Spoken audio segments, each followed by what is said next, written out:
बहुत ही खूबसूरत प्रकरण के रूप में देखता हूं, क्योंकि पिछले 3 सालों में ऐसा कभी नहीं हुआ था। और जैसा कि आपने पिछले वक्तव्य में सुन ही लिया, रिसेस से पहले, आधी छुट्टी से पहले आपने सुन ही लिया था कि आपका अनुभव आपको बता देता है कि मोर्चे के अंदर, संगठन के अंदर कौन व्यक्ति संगठन को तोड़ने का काम कर सकता है। अभी आप लोगों के सामने जो हैप्पी गया है, हैप्पी भाटिया एक्चुअली उसका नाम है, वो झूठ मतलब मैं आपको नहीं बताऊंगा, लेकिन उस आदमी ने यहां की स्पेशल अलग अलग एंगल से डाली हुई वीडियो उसने ऐसे लोगों को भेजी जो प्रोफेशनली हमारे खिलाफ लिखते हैं। समझ गए बात आप? वो सिर्फ इसी के लिए आए, उन्होंने अपनी बात कही, बात सुन ली, पता लगा कि उनकी तो बेइज्जती हो गई, भाग गए। और अब वहां पर ऐसा फील हो रहा है उनको कि भाई मोर्चे की ट्रेनिंग हमने रुकवा दी, ऐसा वो बता रहे हैं। जबकि कल अपनी जो संख्या है 250 लोगों की तय थी, सबको कॉल करके उन्होंने बोला कि कल नहीं आना है, कल नहीं आना है। आने वाले कल में अपनी संख्या आ जाएगी जब लोगों को पता चलेगा कि ट्रेनिंग तो कैंसिल नहीं हुई है। यहां इस जगह के जो मालिक हैं, ऑनर हैं, उनको भी नहीं अंदाजा था कि ये ट्रेनिंग हमारी होगी।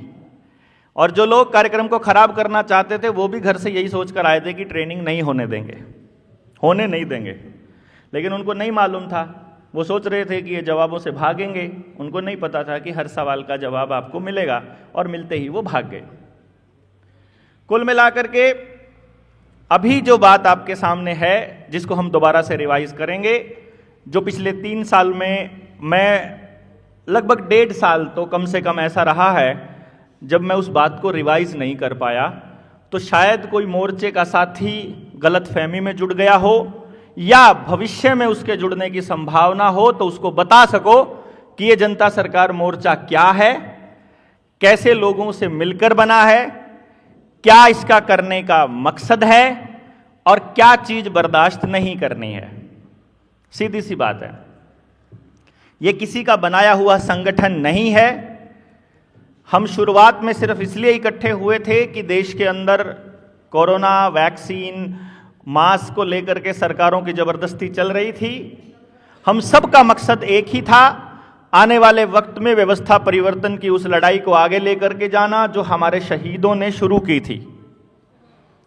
उस व्यवस्था परिवर्तन में समाज के प्रत्येक अंग को शामिल करना, जिसका मूल उद्देश्य शिक्षा, स्वास्थ्य, न्याय, राजनीति, खेती में से पूंजीवाद को निकालना, इंक्लूडिंग धर्म, और जल, जंगल, जमीन और जानवर का जो मालिकाना हक है वो वहां के स्थानीय लोगों के हाथों में लेकर जाना और अपनी व्यवस्था खुद बनाना, ये मकसद है। इसके लिए हम जिस तरह के लोगों से भी हमको मिलना पड़ेगा हम मिलेंगे, जिस तरह के लोगों को जोड़ना पड़ेगा हम जोड़ेंगे, जो भी रास्ता अपनाना पड़ेगा उनको बात समझाएंगे। उस बात समझाने में हम एक टॉर्च बीरर की तरह काम करेंगे। इस दौरान जिस तरह की जरूरत हमें पड़ेगी हम आपको बोलेंगे, जिस तरह की जरूरत आपको पड़े हम बोलेंगे।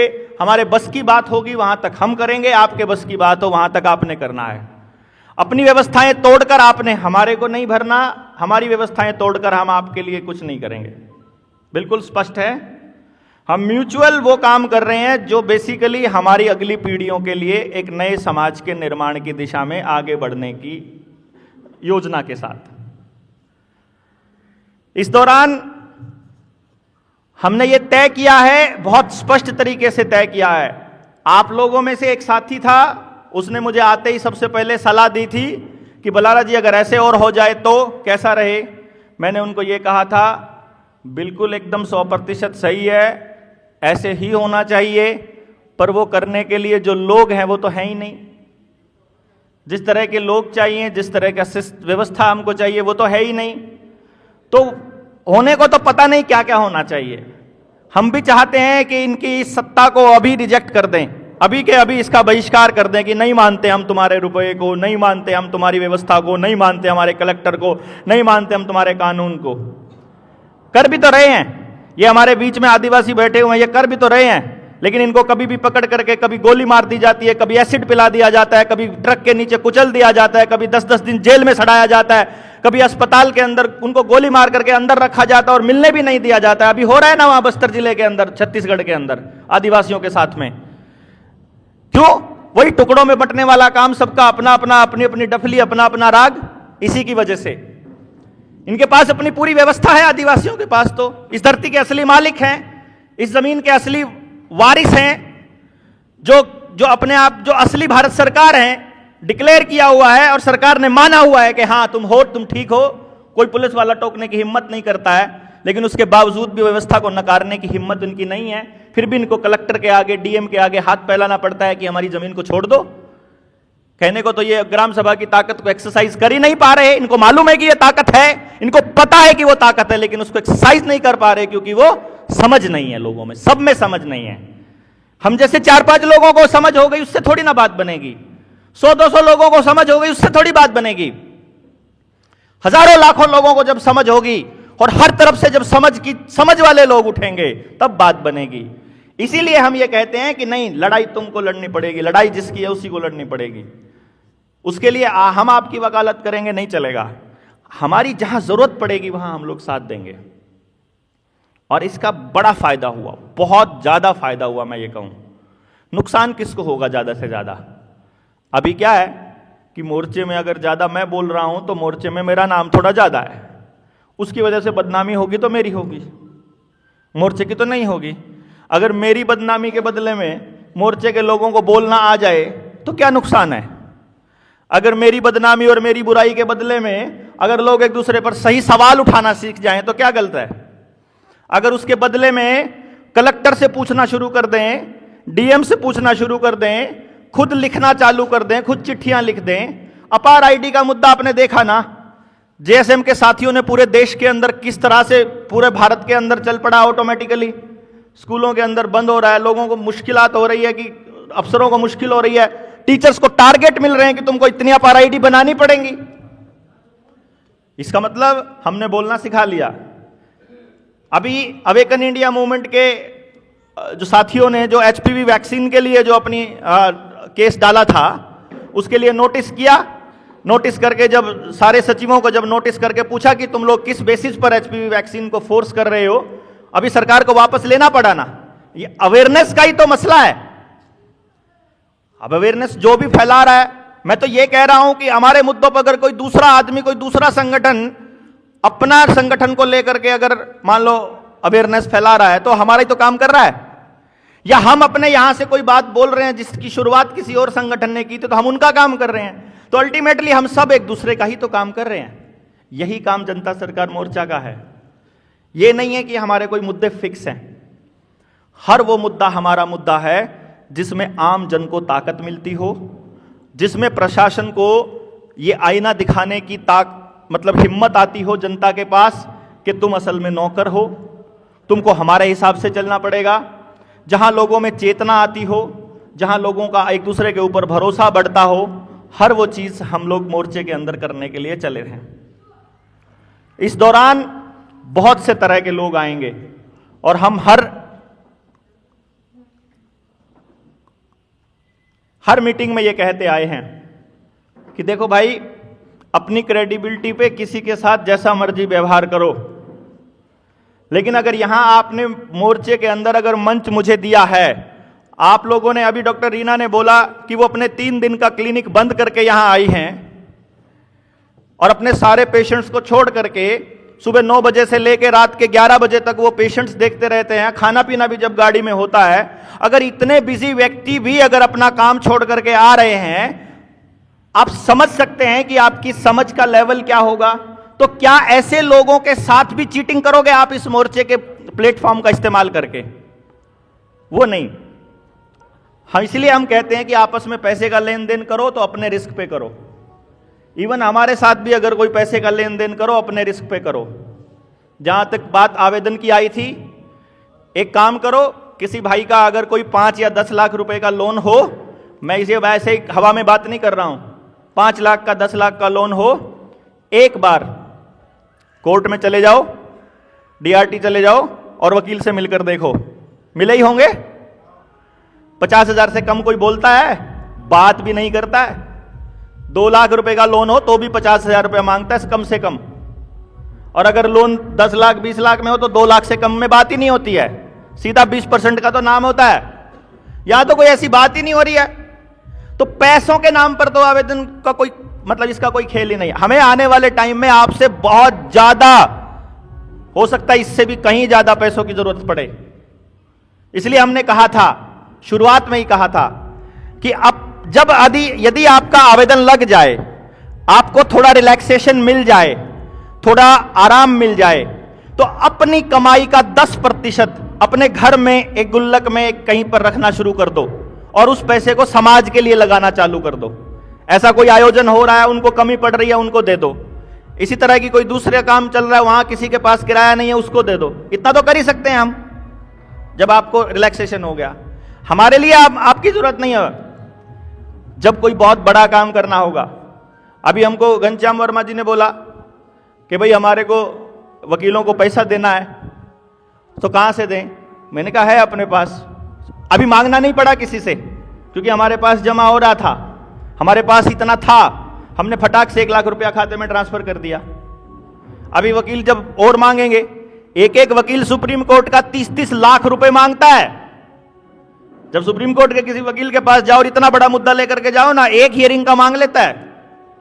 जब अरुण जेटली, क्योंकि हमें याद है लखीमपुर खीरी में जब गए थे, वहां किसानों की जमीन की नीलामी का मुद्दा था, और ये अरुण जेटली, सॉरी कौन था ये मोटा सा था जो, राम जेठमलानी, उसने 30 लाख रुपया एक हियरिंग का, 25 लाख रुपया एक हियरिंग का मांगा था, सिर्फ एक का। कहां से देंगे भाई किसान लोग इतना?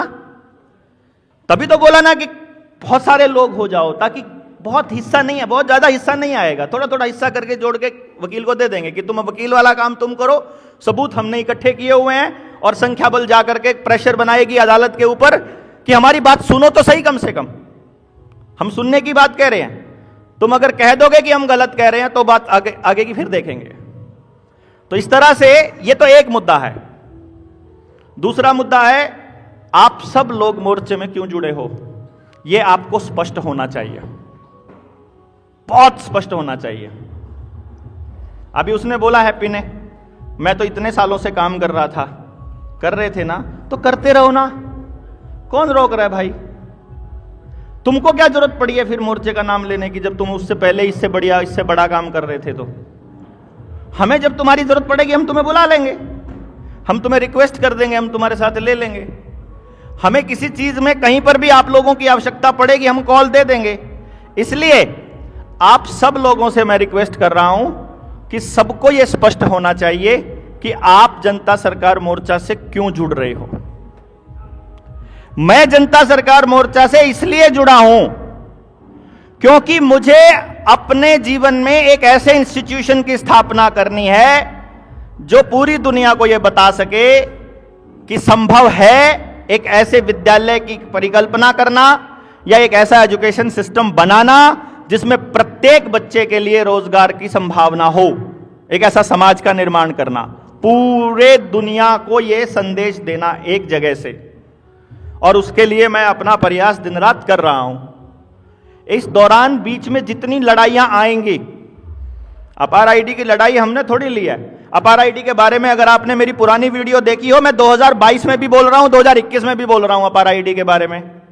जो ये केमिकल छिड़का जा रहा है इसके बारे में भी बोल रहा हूं, जो सीसीटीवी कैमरे से चालान कट रहे हैं मैं इसका भी बोल रहा हूं, जो आधार कार्ड को अनिवार्य कर रहे हैं मैं इसका भी बोल रहा हूं, जो गाड़ियों का चालान घर पे आ रहा है मैं उसका भी बोल रहा हूं, जो बिल उल जुलूल आ रहे हैं उसका भी बोल रहा हूं, ग्रुप हाउसिंग लोन का भी, ग्रुप का ये सेल्फ हेल्प ग्रुप पे जो लोन मिल रहा है इस पे भी बोल रहा हूं, आने वाले टाइम में आपके घरों तक रिकवरी वाले कैसे आएंगे ये भी बोल रहा हूं, जमीन मकान दुकान कैसे नीलाम होंगे इस पे भी बोल रहा हूं। क्यों जी?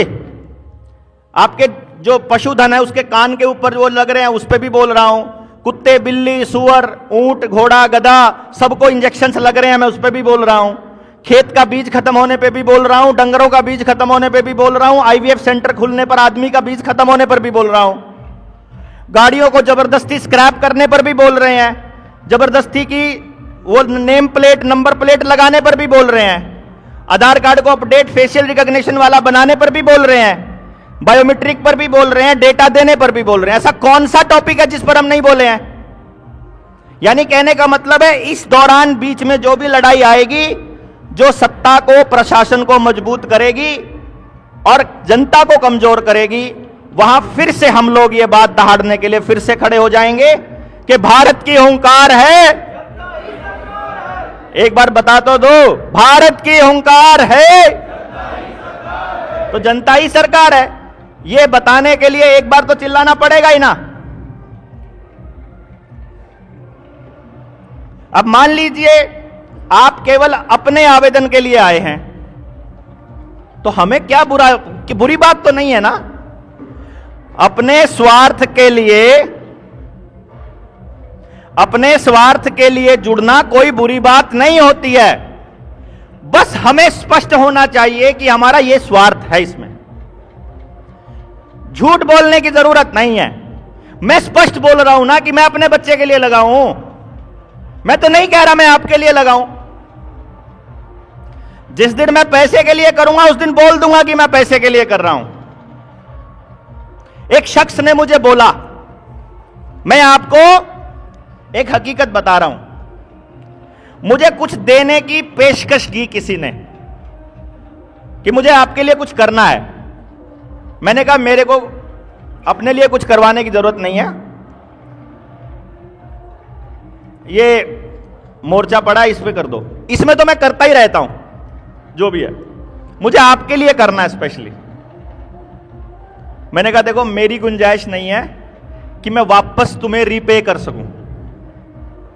आज आप मेरी कोई मदद कर देंगे, कल को आपकी जरूरत पड़ी और मैं टाइम पर उपलब्ध नहीं हुआ, मैं अपने आप को माफ नहीं कर पाऊंगा, क्योंकि मेरा तो पता ही नहीं है दिन रात कहां पर हूं मैं, कहां नहीं हूं।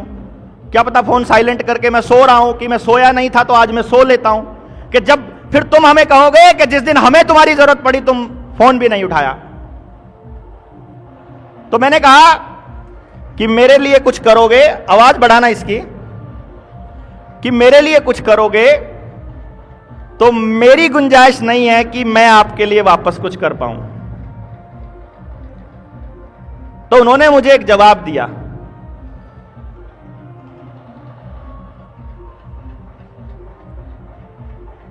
आवाज बढ़ाना इसकी, माइक की। उन्होंने मुझे जवाब दिया कि मैंने जो ये मदद करनी है ना, ये उसके बदले में नहीं करनी है जो आप आगे हमारे लिए करने वाले हो, ये मैंने उसके लिए करनी है जो आप हमारे लिए कर चुके हो, तो हमें इसके बदले में कुछ नहीं चाहिए। मैंने कहा चलो फिर मैं आपका ये मदद स्वीकार कर लेता हूं। तो उन्होंने मुझे कुछ सामान दे दिया। वो सामान मैंने असल में मोर्चे के लिए ही इस्तेमाल किया है, व्यक्तिगत अपने लिए इस्तेमाल किया नहीं, पर मैंने बताने की जरूरत नहीं, वो सामान दे दिया। अब वही शख्स दुनिया के फेसबुक अकाउंट पे कमेंट करके लिख रहा है कि ये तो पैसे के लिए कुछ भी बेच देगा। समझ रहे हैं आप बात को? इस लेवल पर गिर जाते हैं लोग फिर। इसलिए मुझे पता है इस बात का, इसलिए मैं पहले ही किसी से भी कोई भी सहायता, कोई भी मदद लेने से पहले ही मना कर देता हूं। मुझे नहीं चाहिए भाई आपसे कुछ भी। इतना ओपन बोलने के बाद भी, अभी भाई कह रहा था मैं कल आपके लिए लस्सी लेकर आऊंगा, वो ले आएगा तो उसको मना थोड़ी करूंगा कि मैं आपके हाथ का पीऊंगा नहीं, क्योंकि ये ऐसे लोग गए हैं जो क्या पता जहर डलवा दे। मेरा कहने का अर्थ यह है कि हम लोग यहां अगर अपने स्वार्थ के लिए जुड़े हैं तो हमें स्पष्ट होना चाहिए, कोई गलत नहीं है, पर दुनिया को झूठ बकाने के लिए कुछ भी बोलने का कोई तुक नहीं है। मैं नहीं बोलता हूं, मैं बिल्कुल स्पष्ट बोलता हूं कि आपस में एक दूसरे को चीट मत करिएगा। जब कभी आपको मिलवाने का लॉजिक यही है, लोगों के ग्रुप में से फोन नंबर लेना, लोगों को बरगलाना, लोगों को बहकाना, लोगों को कुछ भी बोलना। एक बात याद रखिएगा हमेशा, मैं अपने साथियों को कल से परसों से एक ही बात बोल रहा हूं लगातार, मैंने अभी कमरे में भी बोला था और मैं अभी फिर आप सबके सामने बोल रहा हूं, consistency always beats the talent. अगर निरंतरता होगी हमारे प्रयास में, तो सामने कितना ही टैलेंटेड और कितना ही बड़ा षड्यंत्रकारी आदमी खड़ा हो, उसे ध्वस्त कर देंगे हम। और निरंतरता केवल तब आ सकती है यदि हम सच्चे हैं। तो सच्चे हैं तो ताकत आएगी हमको। रस्सी होती है, वो तो सन से बनी है या प्लास्टिक से बनी है। पत्थर कितना कठोर होता है, सुबह शाम उसके ऊपर चलाते रहो रस्सी को, पत्थर पे निशान पड़ जाता है ना। करत करत अभ्यास के जड़मती होत सुजान, रसरी आवत जाते सिल पर परत निशान, वो निशान पड़ जाएगा। हम व्यवस्था को चुनौती देने की पोजीशन में केवल तब होंगे यदि हमारे प्रयासों में निरंतरता होगी। यदि हम किसी किसी मौके पर उठते हैं, यदि हम कोई आवेदन आया था या कोई कुर्की आई थी, हम तब उठते हैं, नहीं बनेगी बात। जिस दिन कोई कुर्की नहीं है, जिस दिन कोई नीलामी नहीं है, उस दिन आप क्या कर रहे हो वो इंपॉर्टेंट है। क्या उस दिन आप किसी व्यक्ति को जगा रहे हो? भाई आपका रुपए वाला मसला सबको नहीं चाहिए, कर्जे वाला मसला सबको नहीं चाहिए। जिसको चाहिए उसको वो दो। उसको एजुकेशन वाला कॉन्सेप्ट चाहिए वो दे दो, हेल्थ वाला चाहिए वो दे दो, खेती वाला चाहिए, आपको खेती की समझ है वो दे दो, नहीं है तो लेके दो। आपका इंटरेस्ट एरिया क्या है वो लेके दो। दूसरा, आपके पास अपनी टीम का होना बहुत जरूरी है। समझ रहे हैं? सेंट्रल टीम के भरोसे, बलारा की टीम के भरोसे या किसी और टीम के भरोसे या कन्नड़े की टीम के भरोसे नहीं रहने की जरूरत है। आपको अपनी टीम के भरोसे रहने की जरूरत है कि कोई और नहीं हुआ तो ये टीम तो है। और वो टीम तब तक कॉन्टिन्यूसली आपके साथ चलेगी जब तक उनमें आपसी समझ है। आपसी समझ। अभी जो आपने सुबह प्रकरण देखा, आपको लगा कहीं भी आपसी समझ का लेवल कोई था? लगा? बोल के बताइए। नहीं लगा ना। कोई लेवल ही नहीं है तो आप उसको कैसे आप समझा सकते हो किसी व्यक्ति को उस लेवल पर जाकर के? या तो आपको अपना लेवल गिरा के उनके लेवल पर लाना पड़ेगा या उनका लेवल उठाना पड़ेगा। मैं तो उनका लेवल उठाने पे लगा पड़ा हूं। वो नहीं तैयार हैं तो भाई अपने नीचे लेवल पे अपने आप रह लो, हमें नहीं दिक्कत है। और उन्होंने जो किया यहां से जाने के बाद, वो तो बहुत ही घटिया एक्टिविटी थी। मतलब हम लोग वहां बैठ करके हमने नाश्ता शुरू नहीं किया है और यहां हम लोग महसूस कर रहे हैं कि सारा मसला हल हो गया है, और वो दिल्ली में किसी को भेज रहे हैं कि देखो कितना हमने कितना बड़ा मतलब घोटाला उजागर कर दिया, जैसे कितना बड़ा तीर मार दिया। अपनी क्रेडिबिलिटी को जीरो करके मतलब क्या साबित करना चाहते हैं आई डोंट नो। पर हम फिर से आप लोगों को एक ही बात कहेंगे, आपको क्या करना है खाली कि जो यहां चले इस पूरे 3 दिन में, इसमें से जो आपके काम का है वो ले लीजिए बस, बाकी सब यहीं छोड़ जाइए। कोई जरूरत नहीं है किसी का अननेसेसरी का बोझ ढोने की और अननेसेसरी की बात ढोने की। आप मिलने आए थे, हम मिले। आप कुछ समझने आए थे, आप समझिए। आप कुछ सवालों के जवाब लेने आए थे, कागज पे लिख कर दे दीजिए, आपके सब सवालों के जवाब देंगे।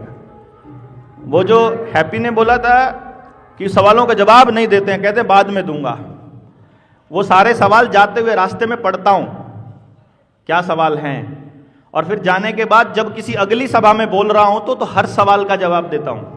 उस सभा के अंदर बोल के जवाब दे देता हूं मैं, जरूरी नहीं है वो पढ़ के जवाब दूं, जवाब मिलना चाहिए ना बात का। तो आज तक कोई ऐसा व्यक्ति नहीं है जिसके सवालों का जवाब जितना अपना स्तर है उसके हिसाब से ना दिया। अब आता है मोर्चे का उद्देश्य स्पष्ट हो गया आपको, यानी व्यवस्था परिवर्तन के लिए जो भी कदम उठाना पड़ेगा वो उठाएंगे, जिसकी मदद लेनी पड़ेगी वो लेंगे, जिसको मदद देनी पड़ेगी वो देंगे। हां, यह तय है कि मौजूदा व्यवस्था में जितनी मल्टीनेशनल कंपनियां हैं, ना उनको मदद करेंगे ना उनकी मदद लेंगे। जो ऑलरेडी एस्टैब्लिश्ड पॉलिटिकल पार्टियां हैं, ना उनकी मदद देंगे ना उनकी मदद लेंगे। इतना स्पष्ट है। मैं अपने लिए स्पष्ट कर देता हूं कि मैं चुनाव नहीं लड़ूंगा, और मैंने तो अपने जीवन में यह भी प्रण किया हुआ है कि मैं कभी अपना घर भी नहीं बनाऊंगा। मैंने अपने भाग्य में दरिद्रता जानबूझकर लिखी है। इस बड़ी गाड़ी में चलना अमीरी की निशानी नहीं है, यह मेरी मजबूरी है। मेरी छोटी गाड़ी है, वो कहीं भी नीचे से लग जाती है। इतना लंबा सफर होता है। अभी एक सफर 4000 किलोमीटर तो हो चुके हैं घर से चले हुए, और 4000 किलोमीटर में से अब यहां से फिर 1000-2000 तो अभी चलना बाकी है, हमारा पेंडिंग है, जब तक घर नहीं पहुंचेंगे। तो आसान नहीं है, पॉसिबल नहीं है दूसरी छोटी गाड़ी के अंदर चलना। तो ये कोई लग्जरी की निशानी नहीं है। इसमें भी देखा होगा आपने सामान कैसे भरा हुआ है ना। यही छोटी पड़ जाती है हमारे लिए। तो बाकी चीजें समय के साथ सबको क्लियर हो जाएंगी। ज्यादा किसी को जवाबदेही, मतलब मैं समझता हूं कि मैं जो काम कर रहा हूं वो अपने विवेक से कर रहा हूं, और आप सबको भी अपने विवेक से करना है। यहां तक था मोर्चे का परिचय। मेरा अपना परिचय आप सब लोगों को मालूम है। पेशे से मैं शिक्षक हूं, और अपने इस शिक्षा के अभियान में पिछले 15-20 सालों से मैं लगा हूं। अपनी तरफ से जितना मेरे से हो पा रहा है, बहुत बड़ी फौज शिक्षा के क्षेत्र में हमने तैयार कर भी ली थी। बहुत बड़े बदलाव की तैयारी भी कर ली थी। लॉकडाउन लग गया, लॉकडाउन के बाद सरकार की खिलाफत खुले दिल से करने लगा, जबान खोलकर करनी शुरू कर दी। किसान आंदोलन में साथ देना शुरू कर दिया। तो जो लोग अपने बच्चे की पेरेंटिंग के चक्कर में मुझसे मिले थे, मुझे कहना शुरू कर दिया कि मास्टर का तो दिमाग खराब हो गया है, ये तो सरकार के खिलाफ चल पड़ा, अब ये हमें भी मरवाएगा, खुद भी मरेगा। फिर जेल होने के बाद तो पक्का हो गया उनको, वो तो भाग गए। फिर मुझे देखा कि यार जो मतलबी लोग थे, जो सिर्फ अपने मतलब के लिए आए थे, जब सच में लड़ना पड़ेगा वो तो फिर भाग जाएंगे। तो क्रांतिकारियों की फौज तैयार करनी पड़ेगी, तब दौड़ने चले। फिर कर्जे वाले मसले में भी ऐसे मिले, जब असली लड़ाई की बारी आती है तब भाग जाते हैं। जब अपने वाले कब्जे की बारी आती है तब वो हमारी तरफ ही देख रहे होते हैं कि आप कुछ करिए। यार ये भी लड़ने वाले नहीं है तो कौन मिलेंगे लड़ने वाले। ये ऐसे ऐसे राजीववादी, जो ऐसे ऐसे ये अपने आप को राजीववादी कहते हैं। राजीव भाई के किसी व्याख्यान को आगे बढ़ाते मैंने इनको कभी नहीं देखा। किसी गांव में गया मैंने नहीं देखा। उनकी किसी बात पर लोगों को समझाते मैंने नहीं देखा। सामान बेचते तो मैंने देखा है। जितनी भी ट्रेनिंग्स हुई अपना वो लगा करके सामान बेचा खाली। चलो सामान तो हम भी बेच रहे हैं, हम अपनी किताब बेचेंगे, लेकिन हम राजीव भाई का नाम तो नहीं ले रहे कम से कम। तो कौन क्या कर रहा है इससे बिल्कुल परे होकर के अब हमें अपना स्पष्ट होना चाहिए कि हम क्या करना चाहते हैं, हमारा क्या मकसद है। तो फिर से वही लाइन दोबारा से बोलनी पड़ेगी, व्यवस्था परिवर्तन। तो व्यवस्था परिवर्तन क्या है और व्यवस्था परिवर्तन कैसे होगा, इन सारे सवालों के जवाब तब देने का फायदा है जब आपको मालूम हो कि व्यवस्था क्या है, मौजूदा व्यवस्था क्या है, मौजूदा व्यवस्था में कमी क्या है, उस कमी का कारण क्या है। उस कारण को दूर कर दो, कमी दूर हो जाएगी, कमी दूर हो जाएगी तो व्यवस्था बन जाएगी, परिवर्तन हो गया।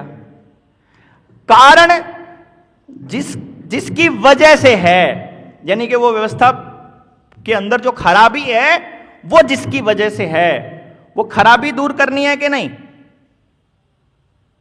अगर मान लो आप व्यवस्था परिवर्तन करना चाहते हो, कोई ऐसा तो है नहीं है कि भाई इस गिलास की जगह दूसरा गिलास देना है। बच्चे तो आपको फिर भी पढ़ेंगे, आप बीमार तो फिर भी पढ़ोगे, इलाज तो आपका फिर भी होगा, लड़ाई झगड़े तो आपके फिर भी होंगे। क्यों जी? मतलब आपकी आंख, कान, नाक, जो शरीर के अंग है वो ऐसे के ऐसे रहेंगे, आपके जो समाज के अंग है वो भी ऐसे ही रहेंगे, आपको ट्रैवल भी ऐसे ही करना पड़ेगा। तो ऐसा क्या है जो आपको बदलना है, ये इंपॉर्टेंट है, ये समझ में आना जरूरी है। उसके लिए फिर आपको यह समझना पड़ेगा, कई लोग ना हम लोगों को बोलना शुरू कर देते हैं कि आप तो बलारा जी, क्या आप चाहते हो कि हम लोग अपने पुराने टाइम में चले जाएं? मैंने कहा पुराने टाइम में कैसे चले जाओ? पुराने टाइम में कैसे? बोले आप जब बात करते हो तो बोलते हो हमारे दादा परदादा ऐसा करते थे, तो क्या तुम चाहते हो कि हम दादा परदादा के जमाने में चले जाएं? अरे नहीं भाई, वो रेफरेंस के लिए है।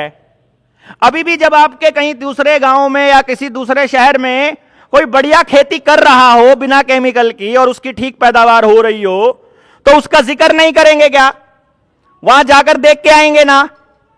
भाई अगर मेरे दादा के जन्म टाइम पर जब मैं छोटा हूं, मेरे गांव में एक भी नशा नहीं होता है, किसी लड़की को अपने लिए असुरक्षा का भाव नहीं आता है, तो मैं उसका जिक्र ना करूं या करूं? करना चाहिए। मैंने यह बताया कि मेरे दादाजी के टाइम पर कोई लड़की असुरक्षित महसूस नहीं करती थी। मेरे टाइम पर जब मैं हूं और मेरा बच्चा जब छोटा है, लड़की छोड़ो, लड़का भी सुरक्षित महसूस नहीं कर रहा है कि नहीं बात? तो अब मुझे क्या करना है?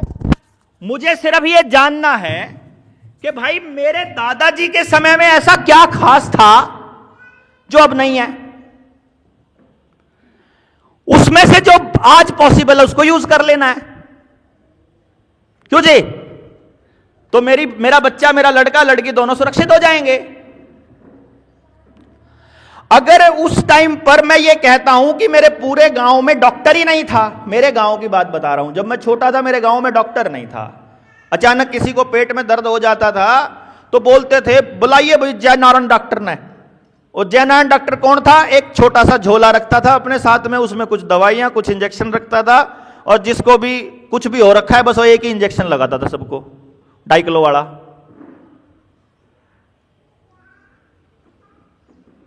यही था ना? सबके गांव में यही था। तो जब पूरे गांव में ना तो एक भी नर्स है, ना एक भी पीएचसी है, ना एक भी डॉक्टर है, मैं इसका यह मतलब लेता हूं कि पूरे गांव में कोई बीमार नहीं पड़ता था। तब मुझे क्या करना है कि मेरे दादा के टाइम पर ऐसा क्या था कि कोई बीमार नहीं पड़ता था, जिसकी वजह से मुझे वो ढूंढना है, और जो उसमें से आज संभव हो वो लगा देना है। तो बीमारी खत्म हो गई, उधर से सामाजिक सुरक्षा खत्म हो गई, इधर से बीमारी खत्म हो गई। मैं कह रहा हूं कि मेरे दादा के टाइम पर मेरे गांव में मेरी मां की मदद करने के लिए जो वाल्मीकियों की एक मेरी चाची आती थी, जो कि हमारी ज्यादा 25-30 भैंसें थी, उनका गोबर साफ करने के लिए उसकी मदद करने, मेरी मां की मदद करने आती थी। वो वाल्मीकियों की जो औरत थी उसे हम गरीब लोग बोलते थे, और वो गरीब लोगों के हाथों में भी सोना और चांदी था। मतलब वो आ रही है गोबर साफ करने में मदद करने मेरी मां की, और उसके हाथ में भी सोना चांदी है। तो यार उस टाइम पर ऐसा क्या था कि हर गरीब से गरीब के पास भी धातु है, अपनी सोना और चांदी है। और आज ऐसा क्या है कि 50 एकड़ का जमींदार हो चाहे कोई करोड़पति हो, वो अपनी औकात से ज्यादा का कर्जा लेके बैठा हुआ है। सिर्फ ये कारण ही तो ढूंढने हैं, तो जो उस टाइम का बेस्ट है वो निकाल के रख देना है और उसका यूज कर लेना है, जो आज के टाइम पे यूज हो जाए, तो हमारा कर्जे का मसला दूर हो जाए, हमारा धातु का, हमारी समृद्धि का मसला दूर हो जाए। क्यों जी? कर्जा और समृद्धि वहां से निकल आएगी जो यूज हो सकता है। नहीं हो सकता है तो मिलकर इतने सारे दिमाग है, वहां दिमाग लगाओ ना, असली चीज पे, असली बीमारी पे दिमाग लगाओ ना कि यह कैसे दूर होगा। क्योंकि जो लोग हमारी खिलाफत कर रहे हैं, वो कौन लोग खिलाफत कर रहे हैं मैं आपको बताऊं। फोन करेंगे, भलारा जी ऐसे करो ना, क्या करूं? सीएम का घेराव कर देते हैं। मैंने कहा कितने लोग हैं तुम्हारे पास टोटल?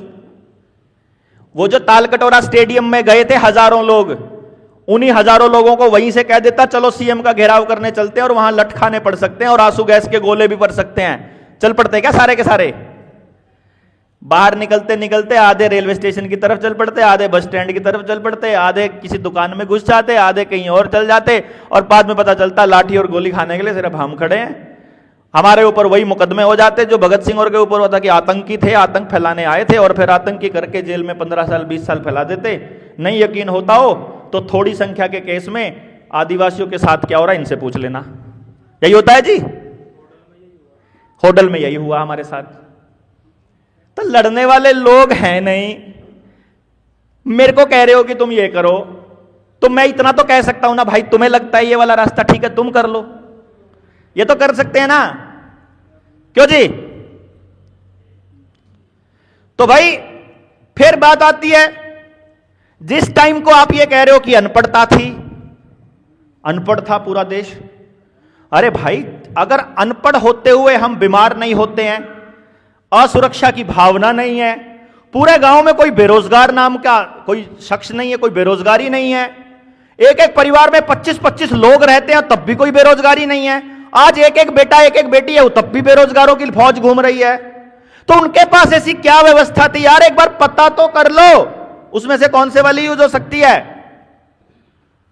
यानी उस पर बैठकर चर्चा नहीं करेंगे, उसके ऊपर डिस्कशन नहीं करेंगे, तो रिजल्ट निकल के आएगा? नहीं आएगा। और मैं यहां से बोलूंगा और आप सुन लेंगे तो भी रिजल्ट नहीं आएगा। इतना समय लगाने का, धीमी प्रोसेस में चलने का बहुत बड़ा कारण है। बड़ा कारण यह है कि जब तक आप ये बातें जो मैं यहां से बोल रहा हूं, आप अपने तरीके से समझकर खुद बोलना चालू नहीं करोगे, तब तक समझ में नहीं आएगा। जब तक लोग आपसे सवाल पूछ रहे हैं और आप उनके जवाब देने वाली पोजीशन में ना हो जाओ, तब तक आपको समझ में नहीं आएगा कि ऐसा पॉसिबल है। दूसरी बात, कही हुई बातों को रिपीट नहीं करना है, अपने विचार क्रिएट करने हैं। और ऐसे पूरे चांसेस हैं कि आप में से बहुत बड़े बड़े योद्धा निकल के आए जिनके पास हमसे बहुत बड़े विचार हों, जो अपने अपनी जगह पर लागू हो सकते हों। जैसे कल जो भोपाल में हमने प्रेस कॉन्फ्रेंस की थी, उस प्रेस कॉन्फ्रेंस को जो ऑर्गेनाइज किया था, वो ललित भाई ने आकर के उस प्रेस कॉन्फ्रेंस को किया था राजस्थान से। वो एडवोकेट हैं। उन्होंने मेरे से पूछा, देखो मैं आपको ये बता रहा हूं कि आपके पास उससे अच्छा आइडिया हो सकता है। मैंने वीडियोज में बोल दिया कि आपका भुगतान हम ऐसे करेंगे, हम ऐसे करेंगे। बात करते करते उन्होंने पूछा मेरे से कि भाई साहब, जो अगर हमने भुगतान कर ही दिया है तो क्या हम भुगतान करने का नोटिस भी दे दे बैंक को? मैंने कहा दे दो, अगर दे सकते हैं तो। बोला मैं एक नोटिस ड्राफ्ट करता हूं जिसमें हम बैंक को बोल देंगे कि हम वैध रुपए में तुम्हारा भुगतान कर रहे हैं, और क्योंकि ये गाइडलाइन है आरबीआई की कि भुगतान होने के इतने दिन के बाद 30 दिन के अंदर अंदर उनको एनओसी जारी करनी होती है, 15 दिन के अंदर, 30 दिन के अंदर। तो बोला मैं नोटिस दे के देखता हूं। उन्होंने बैंकों को नोटिस दे दिया, बैंकों के जवाब फिर भी नहीं आए, नोटिस का जवाब नहीं आया। जवाब नहीं आया तो बैंक फंस गया। अब उस एनओसी जारी करने के नाम पर उन्होंने कोर्ट में मुकदमा दर्ज कर दिया, और बड़े कमाल की और खुशी की बात यह है कि कोर्ट ने एक्सेप्ट भी कर लिया, कोर्ट में दाखिल हो गया। हम पीआईएल के रास्ते जाने की प्लान कर रहे थे, वो इस रास्ते चले गए। वहां जाकर के फंसेंगे कहां वो? वहां जाकर के वो फंसेंगे, मतलब मैं आपको बता रहा हूं। लेकिन इंटरिम राहत तो मिल गई, अभी के लिए उनको राहत मिल गई कि ठीक है, अब बैंक वाले उनकी नीलामी नहीं कर सकते और वो नहीं कर सकते। तो उसके लिए हमने कहा था कि ठीक है, जितने भी लोगों का आवेदन लगा हुआ है ना, सबको ऐसे करके भेज दो, सभी का चालू कर दो। लेकिन वहां फंसेंगे कहां कि जब हम कोर्ट में जाएंगे, दस्तावेज मांग, जैसे वो भाई दस्तावेज मांग रहा था ना हमसे, डॉक्यूमेंट मांग रहा था, वो डॉक्यूमेंट कहां से आए हैं? आरबीआई के आर्काइव से। कौन लाया है? घनश्याम वर्मा जी। घनश्याम वर्मा जी उन दस्तावेजों को ले आए। एक दो जगह मेरे भी दस्तखत हैं, पर अपन उन्हीं के हैं, वो उन्हीं की रिसर्च है, हम तो बाद में बीच में घुसे थे। वो तो हम पे उन्होंने भरोसा किया और हमको उसका क्रेडिट दिया, वो उनका बड़प्पन है। लेकिन घनश्याम वर्मा जी के कागज हैं। घनश्याम वर्मा जी बोले कि एक तो ये दस्तावेजों पर आपका नाम चाहिए हमको पूरे मोर्चे में किसी पे भरोसा नहीं है। मेरे को बोल दिया, मैं फंस गया। दूसरा, मुझे अपने साथ कोई दूसरा आदमी भी चाहिए इन पर्सन खड़ा होने के लिए। क्यों? क्योंकि वो दस्तावेज की सर्टिफाइड कॉपी घनश्याम वर्मा जी को और देवेंद्र बलारा को मिली हुई है। अगर इनका कोई केस होगा कर्जे का तो इनके वो दस्तावेज वैलिड हैं। आ गई बात समझ में? मेरा कर्जा होगा तो वो दस्तावेज आरबीआई ने मुझे दिया हुआ है कि हां तुमको कर्जा दिया है वो नकली है, वो जो तुमको नोट दिया है वो नकली है, हां जो ये सब कुछ, वो जो जितनी बातें मैं बोलता हूं वो दस्तावेज हमें दिया हुआ है। तो मैं कोर्ट में जाके बोल सकता हूं कि ये देखो मुझे दिया है, और कोर्ट 1 मिनट में मुझे भरी कर, ये तो साफ साफ है, बैंक को भगा देगी, पर उससे आपका तो निपटारा नहीं होगा। नहीं समझे? वो सिर्फ उस आदमी का होगा ना जिसको दस्तावेज दिया है आरबीआई ने। अब जो वो बंदे का कोर्ट ने एक्सेप्ट किया है, अब वो कागज लगाएगा हमारे वाले। सर्टिफाइड कॉपी इश्यू किसको की गई है? घनश्याम वर्मा को। तो कोर्ट देखता है स्टैंप किसकी लगी है, सर्टिफाइड कॉपी, सत्यापित प्रति किसने सत्यापित किया, इसने किसके नाम पे? घनश्याम वर्मा कौन आप में से? फिर जी वो तो यूपी के हैं, उनको लाओ बुला के ले जाओ। जिसको कागज दिया है उसी के यूज का है वो कागज, इसीलिए पीआईएल में जाना पड़ेगा और घनश्याम वर्मा और देवेंद्र वलारा को पीआईएल में शामिल होकर पब्लिक इंटरेस्ट लिटिगेशन में कि हम पब्लिक की भलाई के लिए चाहते हैं, हमें इन पर्सन लड़ना पड़ेगा। अब बताओ, ये कॉमन सेंस है ना? ये तो इसको अगर कोई ये कहे कि ये दस्तावेज दबा के बैठा है, दस्तावेजों पे कब्जा करके बैठा है, घनश्याम वर्मा जी की रिसर्च पे कब्जा करके बैठा है, समझ का ही तो लेवल है कि नहीं? पर जिसको जितना समझ आएगा उतना ही बोलेगा। तो इसलिए मैं क्या कह रहा हूं कि किसी भी मुद्दे पर आपकी जैसी समझ है, आप उस समझ के साथ लोगों को जोड़ना चालू कीजिए और ढूंढिए कि ऐसा क्या है जो बेस्ट हो सकता है। उस बेस्ट होने का बस एक ही नियम है कि हम तब जीतेंगे जब सब जीतेंगे। यानी मेरे अकेले का भला हो ही नहीं सकता, आखिर में वो नुकसान के रूप में ही साबित होगा, ये भी मालूम है। ये विधानसभा और लोकसभा में बैठे लोगों को भी मालूम है, इसीलिए वो आपको अकेले को भला देना चाहते हैं। तुम्हें बुढ़ापे पेंशन के नाम पर, तुम्हें विधवा पेंशन के नाम पर, तुम्हें बच्चों की पढ़ाई के नाम पर, तुम्हें मिड डे मील के नाम पर, तुम्हें आंगनबाड़ी के नाम पर, तुम्हें फ्री इंजेक्शंस के नाम पर, तुम्हें आभा कार्ड के नाम पर, तुम्हें आधार कार्ड के नाम पर, तुमको फैमिली आईडी के नाम पर, तुमको प्रॉपर्टी के नाम पर, तुमको सब्सिडी के नाम पर, तुमको डिस्काउंट के नाम पर, तुमको स्कॉलरशिप के नाम पर, तुमको ये अभी क्या जमीन का सत्यानाश करना है ना, पोली हाउस लगवा दो। पोली हाउस में खर्चा 20 लाख का आता है तो 1 करोड़ रुपया मिलता है सब्सिडी का। मौज हो जाती है, किसान चौड़ा होकर रहता है, उसको ये नहीं पता कि ये सारी जमीन को खा जाएगा, जिंदगी भर के लिए बंजर कर जाएगा, ऊपर से जहरीली फसल होगी, जो खाएगा वो भी मरेगा।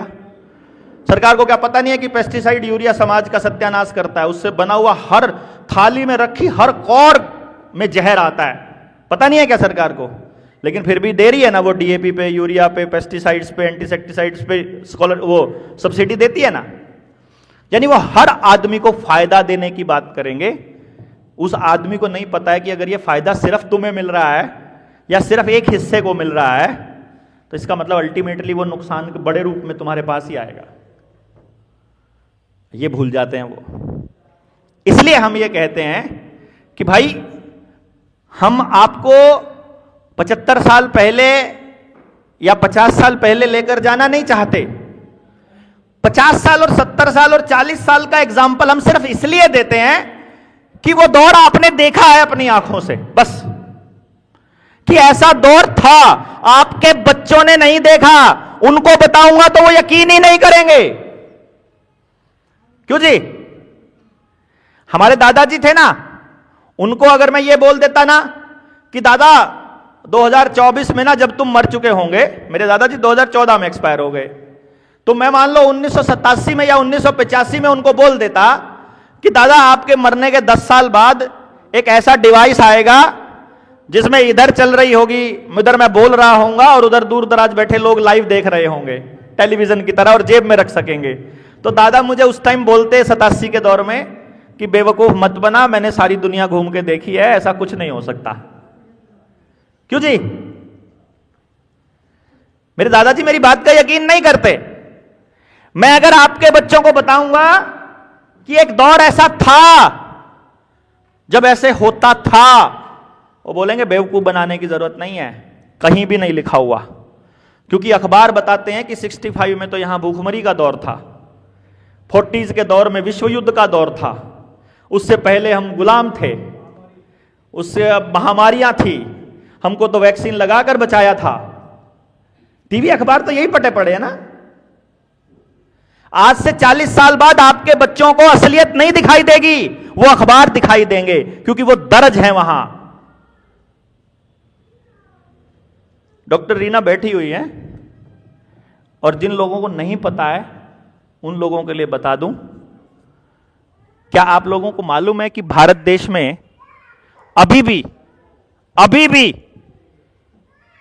आज कितनी तारीख है? 23 तारीख है ना। 23 दिसंबर 2024 को अभी 4 बजकर 5 मिनट हुए हैं। इस टाइम पर भी मेडिकल इमरजेंसी लगी हुई है कागजों में। कोरोना का अभी भी चला हुआ है दौर। पता है क्या आप लोगों को? ये आपकी तरफ से तो कोरोना जा चुका, WHO ने भी डिक्लेयर कर दिया। भारत के अंदर बैठी केंद्रीय सरकार ने अभी तक भारत को कोरोना से मुक्त घोषित नहीं किया है। अभी भी देश में कोरोना महामारी चली हुई है, दस्तावेजों में चली हुई है।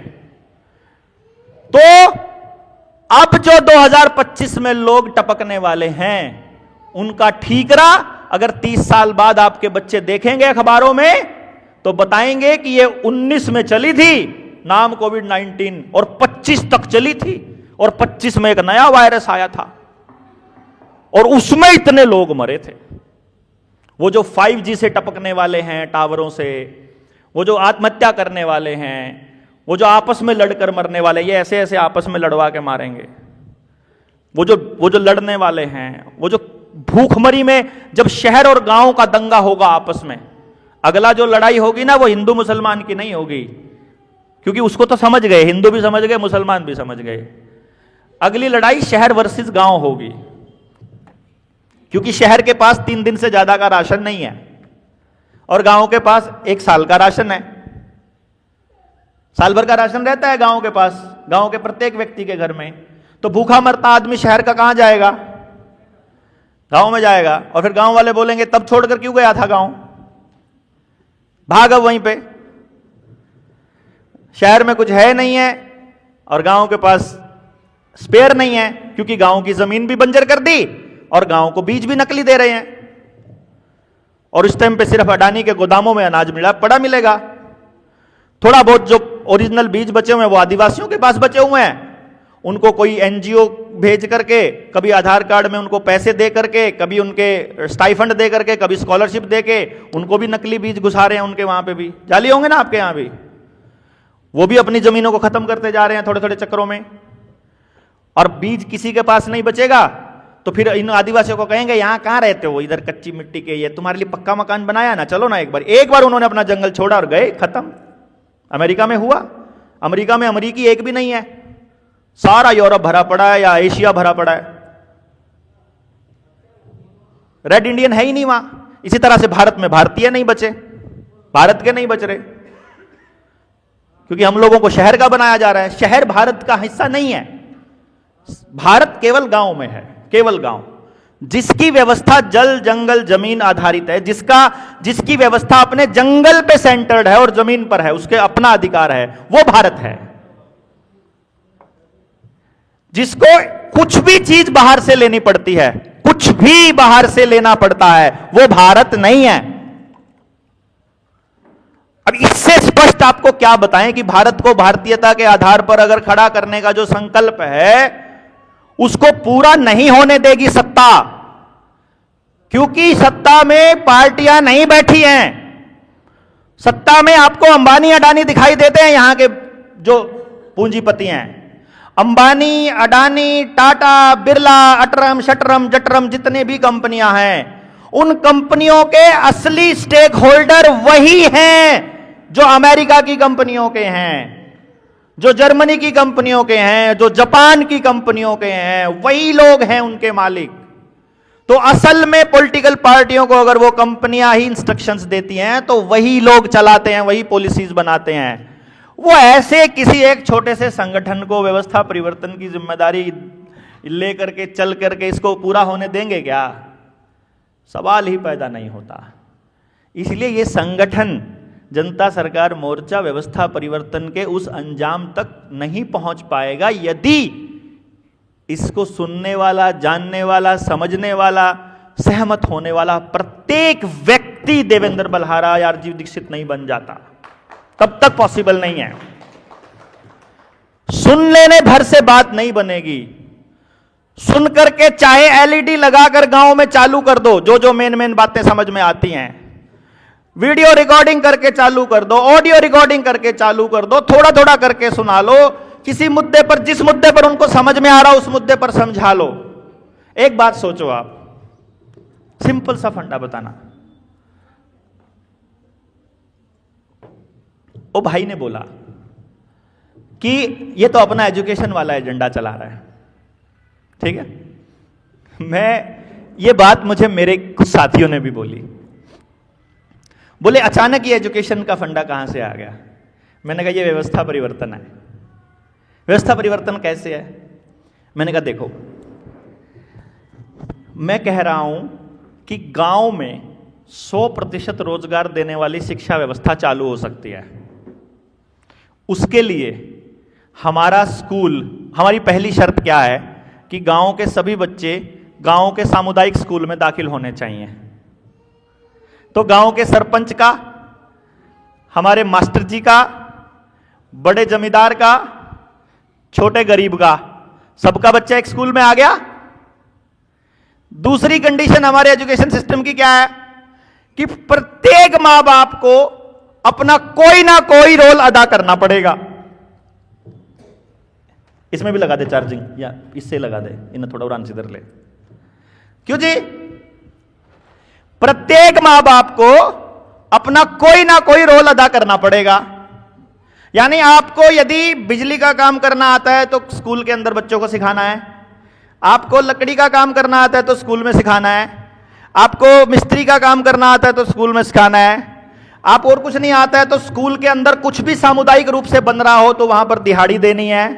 आपको पढ़ाना आता है तो आप पढ़ाओगे, आपको खेलना आता है तो आप खेलने में मदद करोगे, आपको रिसर्च करनी आती है तो रिसर्च करने में मदद करोगे, आपको जो भी करना आता है आप उसमें मदद करोगे। आप खेती करना जानते हो तो बच्चों को खेती करना सिखाएंगे, तुमको पशुपालन आता है उनको पशुपालन सिखाएंगे, तुमको घड़ा बनाना आता है, मिट्टी का काम करना आता है उनको मिट्टी का काम करना सिखाएंगे, तुमको जो जूता बनाना आता है जूता बनाना सिखाएंगे, तुमको तुमको अपना झाड़ू बनाना आता है झाड़ू बनाना सिखाएंगे, तुमको जो बनाना आता है, जरूरत का सारा सामान घर स्कूल के अंदर बच्चे अपने घर का सारा सामान बना लेंगे। बन गया व्यवस्था परिवर्तन है कि नहीं हुआ? भाई एक तरीका है कि गांव का सारा पैसा बाहर जाता जाए कंपनियों के पास और एक वहीं स्कूल में ही तैयार हो रहा हो। क्यों जी? प्रत्येक व्यक्ति को काम मिल गया, जरूरत मिल गई। अब गांव में 100-150 लफाड़े लफंगे ऐसे हैं जिनको घूमना पसंद है, उनको बुला लिया, आजा घूमना पसंद है, ये गाड़ी खड़ी है, टंकी फुल है, ये सामान पड़ा है बच्चों का बनाया हुआ, जाओ जाके मुंबई बेच के आओ, घूम भी आना। क्यों जी? जाओ फलानी जगह, हमारे जानकार है वहां पुणे में, उनसे मिल आओ, नासिक वाले हैं उनसे मिल आओ, जाओ और सब बेच के आओ। उधर आपके सतारा वाले गांव वाले भी आ रहे हैं बेचने के लिए, हमारे वहां हमारे वाले आ रहे हैं आपके यहां। गांव का पैसा गांव के पास, शहर को 1 रुपया चवन्नी नहीं देनी। शहर को पैसा मिलना बंद हो जाए, सारी कंपनियां भाग जाएंगी, कंपनियों के भागते ही पॉलिटिकल पार्टियां मर जाएंगी, पॉलिटिकल पार्टियों के मरते ही दोबारा से गांव का स्ट्रक्चर अपनी न्याय व्यवस्था को अपने हाथ में ले लेगा, क्योंकि पुलिस मर जाएगी। रुपए वाले मसले पर बैंक अगर यहां से भाग जाएं और कर्जा से मुक्त हो जाए, बैंक अगर भाग जाएं तो पुलिस वालों को इतनी तनख्वाह नहीं मिलेगी। फिर 30 रुपए तनख्वाह में पुलिस वाला आपको डंडे नहीं मार सकता। पुलिस वाले के पास रोटी कहां से आती है? वो कोई उगाता थोड़ी है, बाजार से मिलती है ना। किसान पुलिस वाले को रोटी देने से मना कर दे, किसान बाजार को अपना अनाज देने से मना कर दे, डॉक्टर पुलिस वाले के इलाज करने से मना कर दे कि तुम घटिया लोग, तुम हमारे किसानों की आवाज नहीं सुनते, उनको लठ मारते, हम तुम्हारा इलाज नहीं करेंगे। है औकात किसी पुलिस वाले की हमारे आदमी पर हाथ उठा देगा? है क्या? है किसी जज की औकात की वो आपकी आवाज ना सुने? पर यह बात समझानी पड़ेगी ना भाई, इसी स्कूल के माध्यम से, क्योंकि उस स्कूल में पढ़ने वाला प्रत्येक बच्चा, हर मां बाप को अपने बच्चे का भविष्य सुरक्षित चाहिए। और जब मां बाप को समझ में आएगा कि तुम्हारे बच्चे का भविष्य सुरक्षित तब है जब मेरे बच्चे का भविष्य सुरक्षित है, और मेरे बच्चे का भविष्य सुरक्षित है जब सबके बच्चे का सुरक्षित है, और यह तब सुरक्षित है जब हमारी व्यवस्था एक दूसरे के ऊपर निर्भर हो। जब तक मैं आपके ऊपर निर्भर नहीं होऊंगा, मुझे क्या जरूरत पड़ी आपके लिए कुछ करने की? नहीं समझे क्या? मुझे आपसे 5-5, 10-10 हजार रुपए इकट्ठे करने नहीं होंगे तो मैं आपके बीच नहीं आऊंगा। और अगर मुझे यही पैसा कोई बड़ी कंपनी दे देगी तो मैं आपके बीच क्यों आऊंगा? नहीं समझ रहे? इसलिए हमने उनसे मना किया है। हमारा कोई भी बड़ा आयोजन होता है, आप सोचिए, कोई भी आयोजन चल रहा हो, मेरे पुराने सेमिनारों में बैंक वाले स्पॉन्सर करते थे, अपनी कैनोपी लगाते थे बाहर, अंदर में बोलता था मेरे बैनर पर, पोस्टर पे तुम्हारा बैंक का नाम नहीं लिखा जाएगा, सिर्फ बाहर कैनोपी लगाने दूंगा। इसी के नाम पे हमारे जो सेमिनार हॉल था, जो भी हमारा टैगोर थिएटर हो गया जैसे चंडीगढ़ का, या दूसरे थिएटर हो गए, उनके 2-2 लाख रुपया, या किसी का 70,000, किसी का 2 लाख, किसी का ऐसा करके वो फीस होती थी जो उसको बुक करने की, बुकिंग अमाउंट बैंक दे देता था। अब बैंक वालों को पता है कि ये बैंकों की एस्टेसी करने पे लगा, अब बैंक कैसे स्पॉन्सर करेगा हमारा कार्यक्रम भाई? नहीं कर सकता। मेरा कहने का मतलब यह है, आपकी व्यवस्था तब बनेगी जब आपकी व्यवस्था एक दूसरे के ऊपर निर्भर होगी। वो कैसे निर्भर होगी? किसान ये तय कर ले कि मैं अनाज, देखो अब किसान को समझाना कोई मुश्किल काम नहीं है। अभी तक हम किसान नेताओं के बीच गए नहीं हैं, अभी हम किसानों के बीच भी नहीं गए हैं, लेकिन एक सोच कर देखो, जितने लोग बैठे हो, मैं आपको किसान मान लेता हूं, एक बार इमेजिन करना और सोचना कि मेरी बात में कितना नकलीपन है और कितना असलीपन है, बस इतने से सोच लेना। मैं अज्यूम कर रहा हूं कि आप किसान हो, मैं आपके गांव में आया हूं आपको समझाने के लिए। अब मैं आपसे 2 सवाल पूछता हूं। आपके गांव की सामूहिक जमीन आपके गांव के नाम है क्या?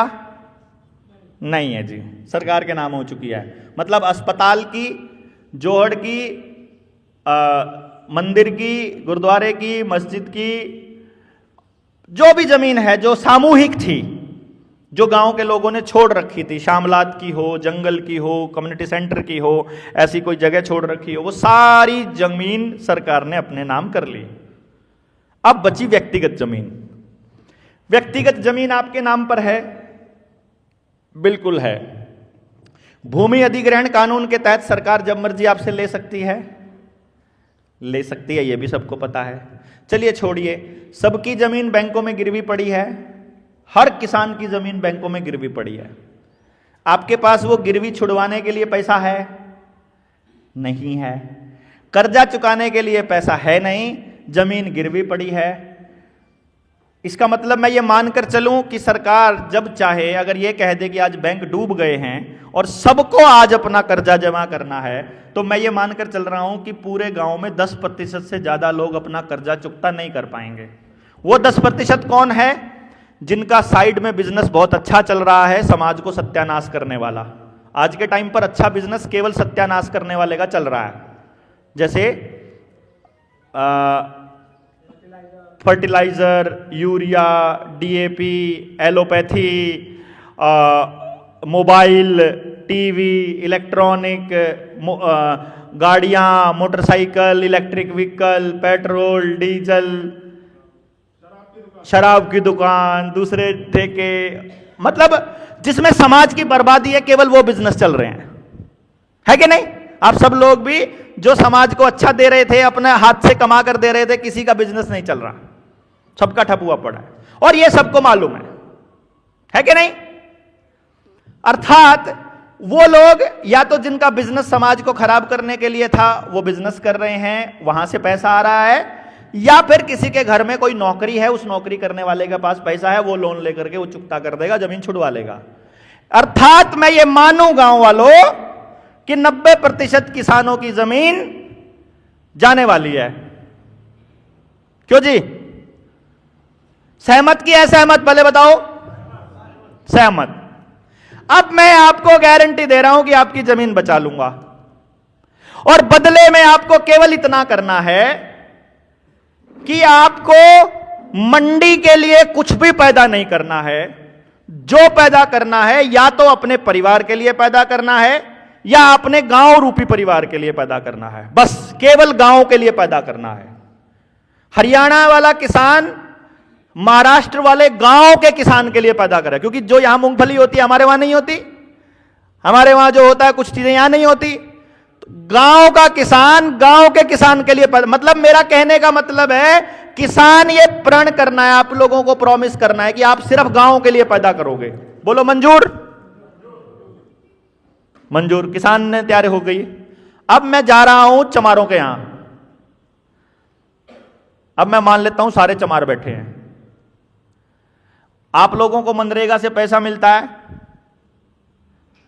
आप लोगों को फ्री में चावल और गेहूं मिलता है, बदले में गालियां भी मिलती हैं, और जब कोई आदमी ऐसे हाथ फैला देता है, ऐसे हाथ, उसके बदले में आपको आधार कार्ड भी देना पड़ता है, अंगूठा लगाना पड़ता है, गुलामी जैसी फीलिंग आती है। 5 किलो अनाज के लिए वो खा भी लेता है, वो कोटे वाला खाता भी है, उसमें से अपना अपना हिस्सा भी काटता है। खाता है कि नहीं खाता है? और किसी से जब आप लेते हो ना तो फीलिंग अच्छी नहीं आती है। फ्री में जब लेते हो बिना मेहनत किए, पूछ के देखो उनसे, उनको बोलो मैं आप सब चमारों से पूछ रहा हूं, मेहनत का खाना चाहोगे कि फ्री का खाना चाहोगे? बोलो। एक आदमी नहीं मिलेगा जो ये कहेगा कि मैं फ्री का खाना चाहता हूं। किसी जात का हो, किसी धर्म का हो, गरीब हो अमीर हो, हर आदमी स्वाभिमान से जीना चाहता है और वो मेहनत का करके खाना चाहता है। तो अब मैं आपके सामने एक प्रॉमिस कर रहा हूं, एक मैं आपसे एक प्रॉमिस ले रहा हूं और एक दे रहा हूं। आपको मेहनत के लिए रास्ता हम प्रोवाइड करेंगे, बदले में आपको केमिकल डाले हुए कैंसर करने वाले चावल और गेहूं सरकार से लेने बंद करने पड़ेंगे। उसके बदले में आपको आधार कार्ड की अनिवार्यता खत्म हो जाएगी। बोलो चमारो तैयार हो? बोलो बोलो फटाफट बोलो। सहमत हैं? यानी आप अपनी मेहनत गांव को दोगे, आप अपनी मेहनत फैक्ट्री को नहीं दोगे, आप अपनी मेहनत कंपनी को नहीं दोगे। कंपनियों को देखो, किसान ने कंपनियों को और मंडियों को गेहूं और चावल देकर देख लिया, बर्बादी के अलावा कुछ नहीं मिला। आपने अपनी मेहनत इन कंपनियों को देकर देख ली, अभी भी सारे कर्जे में आ चुके हो। और कोई जात का बैठा हो तो वो भी कर्जे में जा चुका है, भाई सारे जा चुके। मैं जिसके भी जब बीच में गया हूं जाऊंगा, मैं नाई के पास जाऊंगा वो भी कर्जे में बैठा है, मैं सुनार के पास जाऊंगा वो तो थोड़ा फिर भी बचा हुआ है, मैं लुहार के पास जाऊंगा वो भी कर्जे में है, मैं कुम्हार के पास जाऊंगा वो भी बर्बाद है, मैं खेत की चीजों का दोबारा से अगर कोई प्रोसेसिंग की कोई यूनिट है उसके पास जाऊंगा वो भी बर्बाद है। सब बर्बाद है ना। मैं कह रहा हूं आपके उसकी गारंटी हम लेते हैं, बदले में आपको सिर्फ एक ही प्रण करना है सारे गांव वालों को, अपनी मेहनत, अपना धन, अपना अन्न, अपनी समृद्धि, अपनी सेहत, अपना कुछ भी कंपनियों को नहीं देंगे, सरकार को नहीं देंगे, ना सरकार से लेंगे ना देंगे, गांव से लेंगे और गांव को ही देंगे। तैयार हो? जोर लगेगा, बहुत जोर लगेगा। एक एक आदमी के पास 10 बार जाना पड़ सकता है। 3 साल से सेम बातें सेम स्टेज से सेम तरीके से भौंक रहा हूं, मैं भी भौंक रहा हूं, ये भी भौंक रहे हैं, ये भी, जहां जिसको मौका लग रहा है बोल रहे हैं, जा रहे हैं, सुना रहे हैं। असर कम हो रहा है लेकिन हो रहा है। और जब 200 लोग उतरेंगे पूरे समाज में तो ये रिपल इफेक्ट इतना जबरदस्त आएगा, आप देखना। तो सोच ऐसे बदलेगी, ऐसे। ज्यादा टाइम नहीं लगना। अब शुरू के 3 साल होते हैं, बस 3 साल संगठन को बचा के रखना है। संगठन को तोड़ने वालों को भी पता है कि 23 जनवरी तक इस संगठन को तोड़ दो, या तो बलारा की क्रेडिबिलिटी खराब कर दो, 23 जनवरी के बाद इसको कोई नहीं तोड़ पाएगा। ये उसको भी पता है जो इसको तोड़ने के लिए चला हुआ है।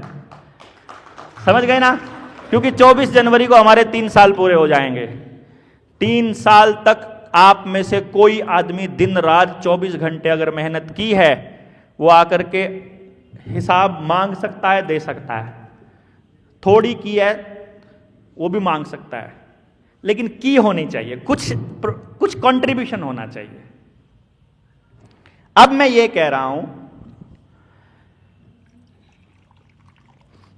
समाज का प्रत्येक तबका इस बात के लिए मान जाए अगर, और हम एक ऐसी व्यवस्था बना लें, किसान का प्रॉमिस था कि वो अपनी पैदावार बाजार को नहीं देगा, तो फिर क्या करेगा भाई उस पैदावार का? ये बड़ा सवाल है। तो फिर हम पूछेंगे चमार से, फिर पूछेंगे लोहार से, कुम्हार से, सबसे, तुम्हारे घर में कितने आदमी हैं? मेरे घर में इतने आदमी हैं। साल का कितना खर्चा होता है? गेहूं का इतना, साल का चावल का इतना, साल का दालों का इतना। साल का खर्चा होता है ना हमारा, फिक्स होता है, पता है हमें को महीने में कितना खरीदना होता है, कितना लेना होता है, साल का पता लग गया। जिनके पास जमीन नहीं है उनकी टोटल जरूरत पता लग गई, और जिनके पास जमीन है उनकी टोटल पैदावार पता लग गई। उतने लोगों की, यानी हमें पता लगा कि इतने लोगों के परिवार को इतनी जमीन की, इतने अनाज की जरूरत है। उतनी अनाज कितने एकड़ की पैदावार से संभव है पता लग जाएगा। तो एक किसान है जिसके पास 20 एकड़ जमीन है, और एक किसान है जिसके पास 2 एकड़ जमीन है। तो 2 एकड़ जमीन वाले के साथ एक चमार को जोड़ दिया, और 20 एकड़ जमीन वाले के साथ 10 चमारों को जोड़ दिया, 2 कुम्हारों को जोड़ दिया, 1 नाई को जोड़ दिया। गलत है क्या? अब क्या होगा कि जब तुम यहां पैदावार करोगे तो जो इनके घर की जरूरत है पूरे साल की, पैदा होते ही इनके घर पहुंच जानी चाहिए। गलत है क्या? उसके बदले में क्या करना है कि जब तुम पैदा कर रहे होगे या काट रहे होगे तो वो तुम्हारे को अपनी मेहनत देगा, वो अपने शरीर की मेहनत खेत में देगा, वो खेत की पैदावार उसके घर में देगा। हो जाएगा? वो मेहनत करके खा रहा है वो भी, और वो भी अपना हिस्सा दे रहा है। अब अगर पैदावार कम हो गई, लेकिन इस बात की गारंटी है कर्जदार नहीं होगा किसान, क्योंकि अब उसे ज्यादा पैदावार करने के लिए ज्यादा मशीनों की जरूरत नहीं है, क्योंकि अब उसको खेत में कंबाइन बुलाने की जरूरत नहीं है। जब उसका गेहूं कटना है, 1 एकड़ गेहूं में 15 आदमी बढ़ गए तो 1 घंटे में निपटा के निकल जाएंगे। नहीं समझे? क्योंकि आदमी है हमारे पास, आदमियों की कमी नहीं है।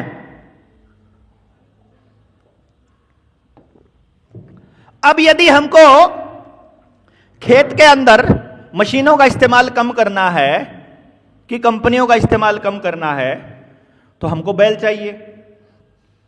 बैल चाहिए तो गायें भी चाहिए, और अगर हमको पेस्टिसाइड यूरिया बंद करना है तो हमको गोबर चाहिए। गोबर चाहिए तो गायें और भैंस फिर चाहिए। तो फिर जमीन के साथ जिम्मेदारी लगा दो किसान की कि 1 एकड़ जमीन वाले के पास कम से कम इतनी भैंस और कम से कम इतनी गायें होनी जरूरी हैं। क्यों जी? जो ये सड़कों पर गायें घूम रही हैं, इनका गोबर बहुत काम का है यार। जितना गोबर ये दे दे उसके बदले में अनाज ही तो खाएंगी। आपका क्या खा रही हैं? वो भी कोई घाटे का सौदा थोड़ी ना है। अगर उसकी भी ठीक से प्रोसेसिंग आती हो तो अपने को नहीं समझे क्या? और गांव मिलकर के इतनी जगह तो बना ही सकता है कि एक भी गाय को ऐसे सूना ना छोड़े। क्यों जी? मेरी बात ऐसी तो नहीं लग रही कि ये पॉसिबल नहीं है? पहले ये बताओ, जो मैं कह रहा हूं ये पॉसिबल नजर आ रहा है आपको? पॉसिबल है ना?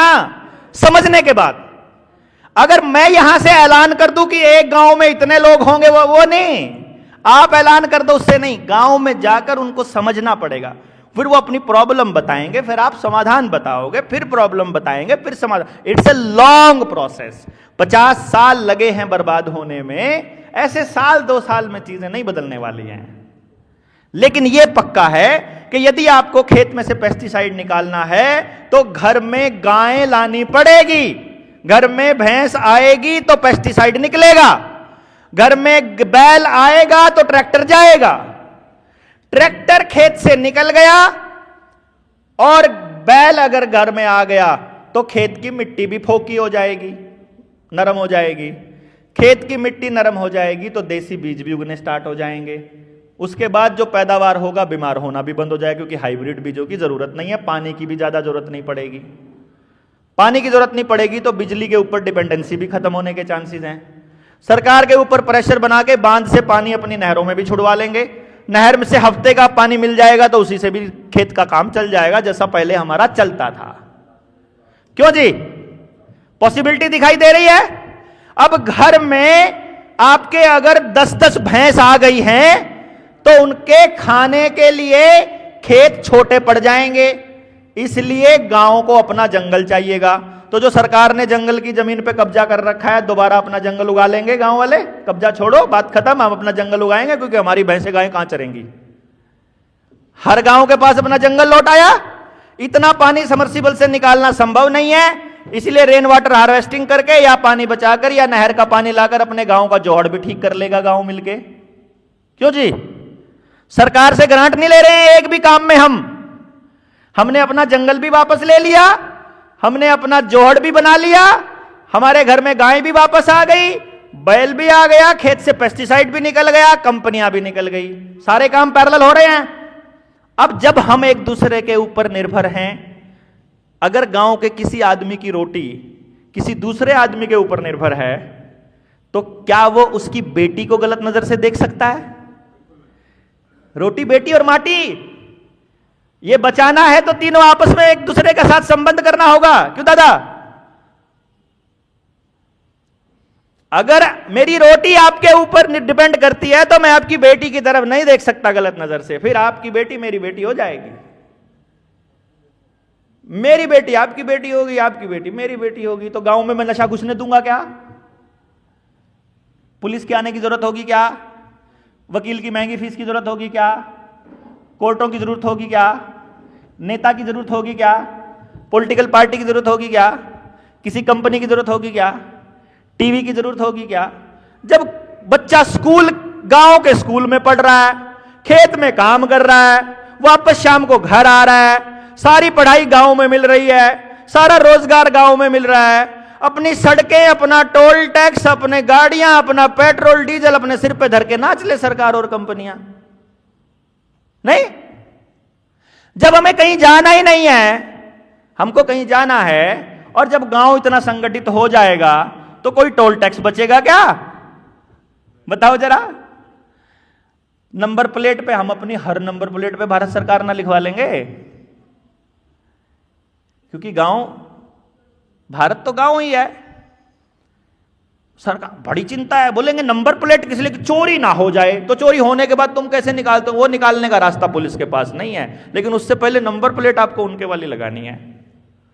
क्या ड्रामा चलता है यार। टैक्सीज देने पड़ते हैं इतने आपको रजिस्ट्रेशन के नाम पर। आप लोगों को यह भी नहीं पता, ये सारा नॉलेज का ही खेल है वैसे, आप लोगों को तो यह भी नहीं पता आपकी गाड़ी जो आप चला रहे हो ये आपकी नहीं है। पता है क्या आपको? नहीं पता? अभी साबित करूं? चलो करता हूं।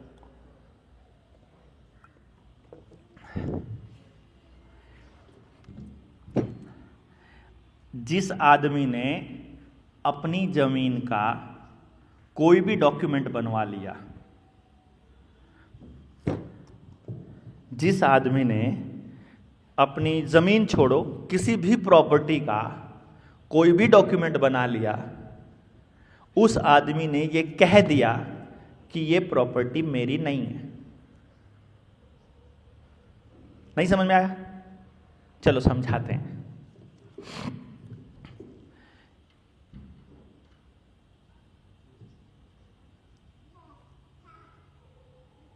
ये धरती, ये जिस पे हम बैठे हैं, ये किसकी है?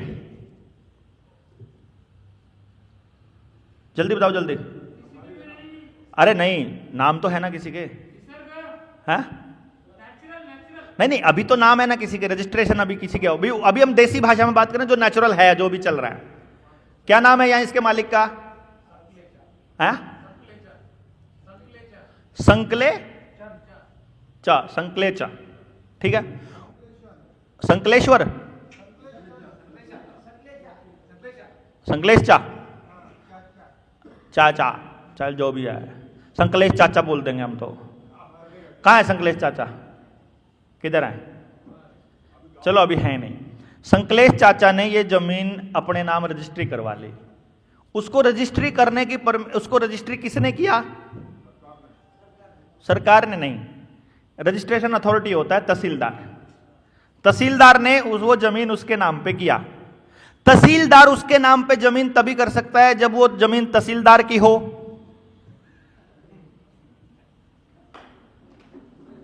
नहीं, अबे मैं देखो मेरे भाई, तहसीलदार वो जमीन, मैं किसी को कोई चीज उसके नाम पे तभी कर सकता हूं जब वो मेरी हो। मैं किसी और की जमीन किसी और के नाम पे कर सकता हूं क्या?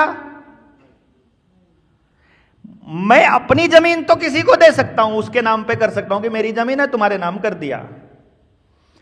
तहसीलदार से जब आपने उसका कागज बनवाया तो आपने पहले नंबर पे तहसीलदार को मालिक बना दिया।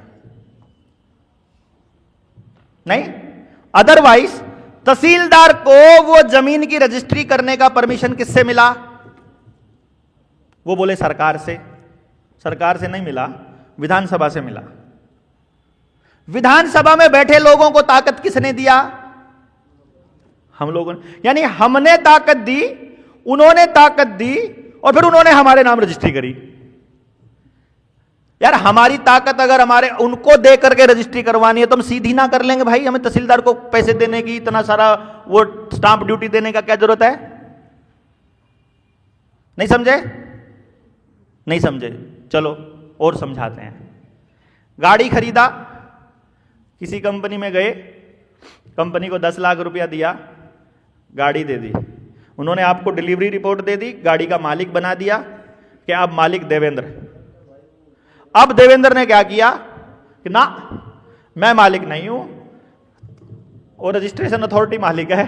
मैं उसको गया कि बोल ये गाड़ी मेरे नाम है, तू गाड़ी मेरे नाम कर। नहीं समझे? पैसा मैंने लगाया, टैक्स मैंने दिया, और तहसीलदार को बोला गाड़ी मेरे नाम कर। एक बार आरटीआई डालकर पूछ तो लो कि वो जो असली बिल है, असली रजिस्ट्री जिसके नाम है, मालिक वो होता है? नहीं होता है क्या? असली बिल तो उसके पास पड़ा है, वो मालिक है। आपको गाड़ी रेंट पे दे रखी है, आपको गाड़ी चलाने के लिए दे रखी है। अगर आपको ना यकीन हो तो पढ़ लेना मोटर व्हीकल एक्ट को।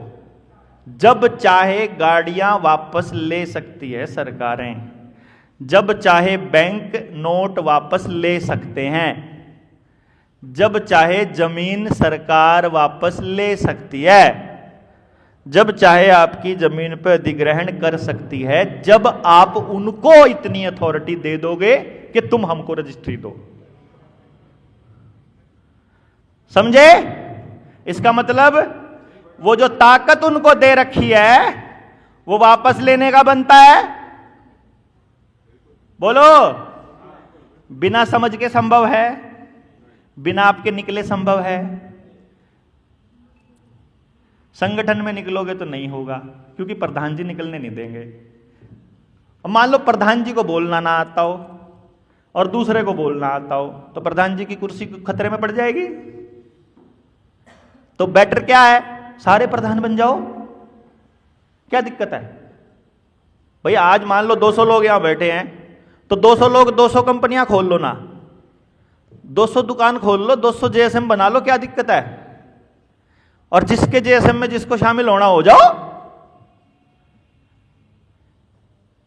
कोई दिक्कत है क्या? बताओ भाई, पेड़ की जड़ है, यहां जड़ है, उस जड़ से तना निकला, एक शाखा इधर को निकल गई, एक शाखा इधर को निकल गई, एक शाखा उधर को निकल गई, एक पत्ती इधर, इस पे और टहनियां आ गई, उस पे और पत्तियां आ गई। तो उधर वाली शाखा की पत्ती उधर वाली शाखा की पत्ती को बोलेगी क्या कि तू तो दुश्मन की पत्ती है? उसी पेड़ की शाखा है यार वो। जो उससे अपने आप को अलग मानना चाहे, अलग मान के टूट के गिर जाए, जो उसको मानना चाहे उसमें जुड़ जाए। देखो भाई, बड़ी चीज से छोटी चीज टूट सकती है, छोटी चीज से बड़ी चीज नहीं टूट सकती है। नहीं समझे? यह नियम है। गुरुत्वाकर्षण का नियम आपने पढ़ा हो या लॉ ऑफ यूनिवर्सल अट्रैक्शन पढ़ा हो, उसका नियम है, यूनिवर्सल अट्रैक्शन का नियम है, universal gravitation, sorry, law of universal gravitation. वो ये कहता है कि अगर एक बॉल है 1 क्विंटल की और एक धरती है एक तरफ, लाखों क्विंटल वजन है जिसका, लाखों करोड़ों जितना भी है, तो जब उन दोनों वस्तुओं के बीच में फोर्स ऑफ अट्रैक्शन लगता है, लॉ ऑफ यूनिवर्सल ग्रेविटेशन बोलता है जितना जोर धरती उस बॉल पे लगाती है उतना ही जोर वो बॉल धरती पर लगाती है। समझ गए? यानी कि ये धरती है, यहां बॉल अगर 100 मीटर ऊपर ले जाएं 1 क्विंटल बॉल, और उसको बॉल को फ्री कर दिया जाए, तो फिर मेरे से किसी ने पूछा बॉल ही नीचे धरती पर क्यों आती है, धरती ऊपर क्यों नहीं जाती है? क्योंकि जितना जोर धरती को उठाने के लिए चाहिए उतना जोर बॉल नहीं लगा पाती, लेकिन जितना जोर बॉल को नीचे लाने के लिए चाहिए उतना धरती लगा देती है। वो बराबर है ना, जितना बॉल लगा रही है उतना ही धरती लगा रही है। तो वो बॉल को तो हिला सकता है, धरती को नहीं। नहीं समझे? इसका दूसरा एग्जांपल है, दीवार को धक्का देके देखो, लॉ, यो थर्ड लॉ, उसका न्यूटन का third law, for every action there is equal and opposite reaction. जब इस दीवार को, किसी दीवार को जोर लगाओगे, जितना जोर आप दीवार पर लगा रहे हो उतना ही जोर दीवार आप पर लगा रही है। एक टाइम ऐसा आएगा जब आप इतना जोर लगा दोगे कि दीवार को तो आप हिला नहीं पाओगे, लेकिन दीवार आपको पीछे सरका देगी। नहीं, आपने जोर आगे लगाया लेकिन आप पीछे कैसे सरके? क्योंकि दीवार भी बराबर जोर लगा रही है आपके ऊपर।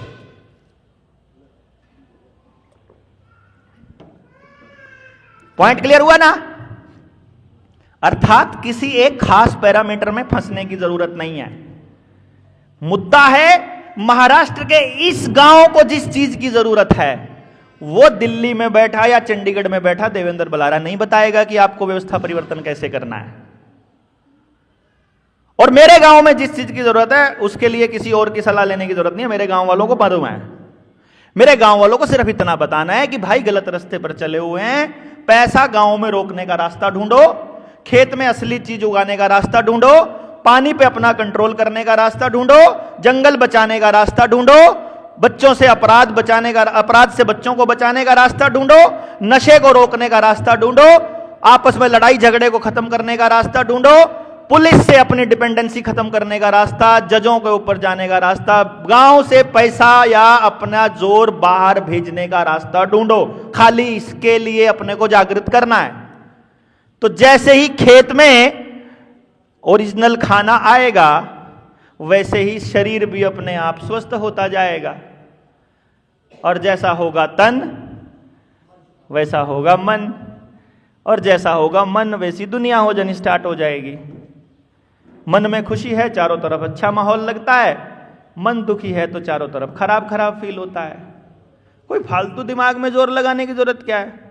परमात्मा से जुड़ना है तो धरती से जुड़ना पड़ेगा, और धरती में केमिकल पड़े हुए हैं और हाइब्रिड बीज पड़े हुए हैं, तो कैसे जुड़ोगे धरती से?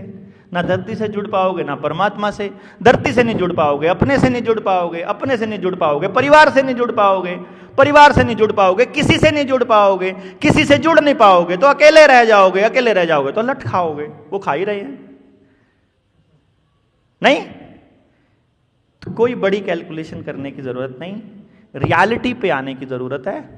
आपको अब के बाद का जो अगला सेशन होगा, जो कि हम कल लेंगे, अभी हम वैसे बातचीत कर लेंगे, सुबह से लेंगे, जो आपके महाराष्ट्र के साथी नए आए हैं सबको बुला लेंगे, बोलेंगे बहुत शानदार सेशन चल रहा है, गजब चल रहा है, जो बसूड़ी पाने वाले थे वो जा चुके हैं। ये स्पष्ट आपको होना चाहिए कि उनसे हमारा कोई लेना देना नहीं है। जो यहाँ थे आपको भी क्लियर हो गया कौन है वो लोग, और वो बिल्कुल एकदम स्पष्ट आपको होना चाहिए। बाकी कल सेशन खूब